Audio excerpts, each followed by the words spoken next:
Israel ইরানের সঙ্গে সংঘাতে জড়ানোর পরপরই কূটনৈতিক তৎপরতা শুরু করেন সৌদি যুবরাজ মোহাম্মদ বিন সালমান। তেহরানে হামলা চালানোয় ইসরায়েলের নিন্দা জানানোর পাশাপাশি মার্কিন প্রেসিডেন্ট ডোনাল্ড ট্রাম্প থেকে শুরু করে ফ্রান্সের প্রেসিডেন্ট ইমানুয়েল ম্যাক্রনের সঙ্গেও কথা বলেন তিনি।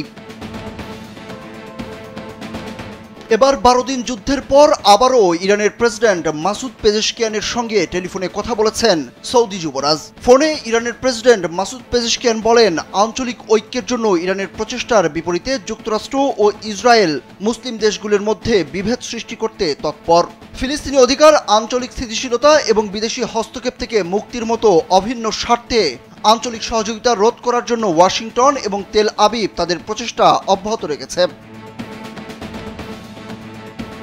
এ সময় মোহাম্মদ বিন সালমান বলেন, সৌদি আরব শুরু থেকেই ইরানের বিরুদ্ধে ইসরায়েলের সব আগ্রাসনের নিন্দা জানিয়েছে। পাশাপাশি ইসরায়েলের উপর চাপ প্রয়োগ এবং আক্রমণ বন্ধ করার জন্য সৌদি আরব বিভিন্ন দেশের সাথে ব্যাপক কূটনৈতিক তৎপরতা চালিয়েছে। পেজেশকিয়ানের সঙ্গে ফোনালাপে সৌদি যুবরাজ একটি কঠিন সিদ্ধান্তের কথাও জানান। তিনি বলেন, আরব রাষ্ট্রগুলো কখনোই ইরানের উপর ইসরায়েলের আক্রমণের জন্য লঞ্চ প্যাড হিসেবে কাজ করবে না।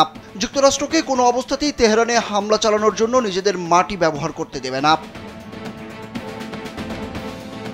এ সময় প্রভাবশালী এই দুই মুসলিম দেশের নেতা কাতারে মার্কিন ঘাঁটিতে হামলার বিষয়েও কথা বলেন।